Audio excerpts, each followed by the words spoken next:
تو جب پیغمبر کے صحابہ اور اہل بیت نعوذ باللہ ناقابل اعتبار ہو جائیں، وہ نبی کی تربیت یافتہ جماعت جس کو قرآن کہتے ہیں اولئک ہم خیر البریہ،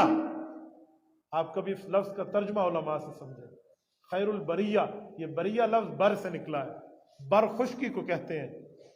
تو فرمایا اس دھرتی پر جتنی خشکی اور زمین ہے نا،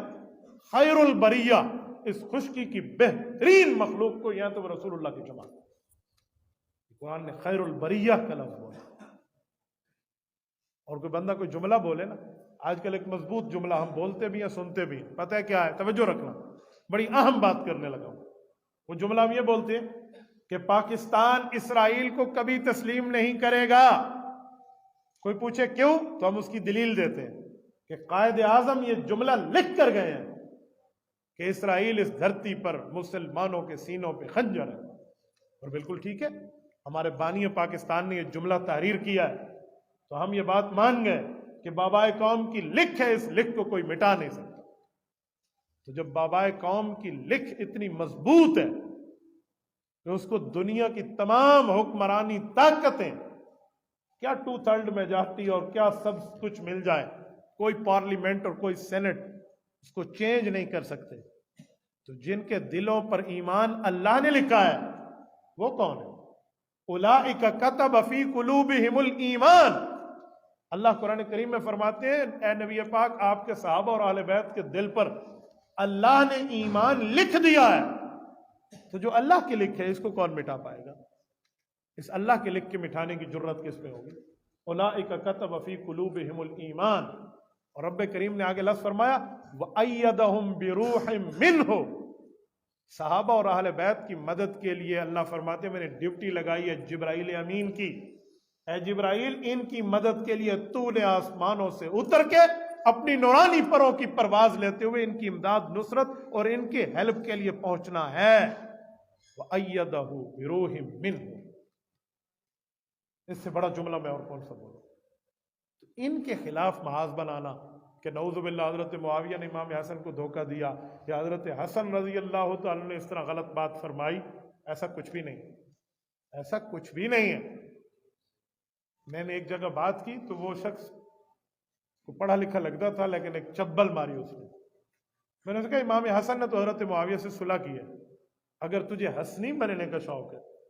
تمہیں امام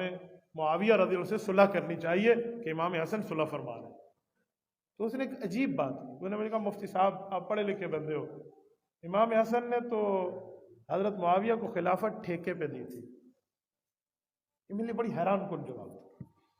کہ امام حسن نے خلافت ٹھیکے پہ دی ہے، خلافتیں ٹھیکوں پر بھی چلتی ہیں، کنٹریکٹ بیس پر کے اوپر یہ لی اور دی جا سکتی ہیں، تو جب اس نے کہا نا ٹھیکے پر دی تھی تو میرے ذہن میں ڈائریکٹ ایک جواب ہے، میں نے کہا فضول جواب کو فضول طریقے سے بندہ سمجھائے، تو میں نے کہا پھر ٹھیکیدار کی مرضی ہوتی ہے زمین میں جو کچھ بوئے، کہتے ہیں ہاں، تو میں نے کہا پھر حضرت معاویہ نے یزید کو بو دیا، پھر تجھے کیوں آبجیکشن ہے اس کو؟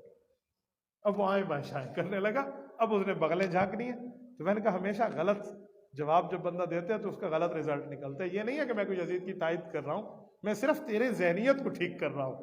کہ آئندہ چبل نہ مارو کسی جگہ کہ خلافت ٹھیکے پہ دی۔ حضرت حسن نے خلافت کی صلح فرمائی اور اپنے نانا جان کی حدیث کو سچا فرمایا، اور حضرت معاویہ نے اس صلح کو ایکسپٹ فرمایا ہے اور حضور پاک اپنے نبی پاک کی حدیث کو سچا فرمایا۔ تو خدا پاک نے ان کے دلوں میں محبت رکھی ہے، مودت رکھی ہے، ایسا کچھ بھی نہیں۔ آج کل آپ کے دماغ کو خراب کرنے کے لیے کوئی بھی یہ جملہ کہہ سکتا ہے کہ اس صحابی نے اس صحابی کے خلاف فلاں جملہ بولا تھا۔ یاد رکھیں میں 2 جملے سمجھانے لگا ہوں، نبی کے خلاف کوئی بات کرے تو اس کو اتھارٹی ہے، وہ انبیاء ایک دوسرے پر بات کر سکتے ہیں، جیسے حضرت موسیٰ علیہ السلام کے لیے قرآن پاک میں موجود ہے، وہ غصہ ہوئے اپنے بھائی حضرت ہارون علیہ السلام ایک مسئلے پر غصہ ہوئے، اور پتہ ہے اس غصے کا رزلٹ کیا نکلا؟ غصے میں آ کے ان کے سر کے بال پکڑے اور ان کی داڑھی مبارک پکڑی۔ تو قرآن کریم میں مینشن ہے، حضرت ہارون علیہ السلام اپنے بھائی کو عرض کرنے لگے یبن امہ، ہم ایک ماں سے پیدا ہوئے ہیں، لا تأخذ بلحیتی ولا براسی، اے موسیٰ اس اماں کا واسطہ کیوں میرے سر کے بالوں کو پکڑ رہے ہو، میری داڑھی کے بال کو پکڑ رہے ہو، میں نے یہ کام نہیں کیا، تو انہیں چھوڑ دیا۔ تو مجھے بتائیں جب نبی نے نبی کے لیے جملہ کہا تو کسی کی جرت ہے وہ حضرت موسیٰ یا حضرت ہارون پہ بولے؟ تیسرے کو، آؤٹ سائڈر کو کیا اتھارٹی ہے کہ وہ انبیاء پہ بولے؟ ایسے ہی رسول اللہ کے اصحاب میں، حضور کی اہل بیت میں اگر اس طرح کا کوئی آپسی معاملہ سامنے آئے تو کبھی بھی اس پر کمنٹ نہ کریں، کبھی بھی اس پر جملہ نہ بولیں، کبھی بھی اس پر اپنی زبان کو حرکت نہ دے، ورنہ ایمان کو جلا بیٹھے۔ یہ ان کے آپس کا معاملہ ہے۔ وہ صحابہ اہل بیت ہیں، وہ ایک گھر کی مانند ہیں،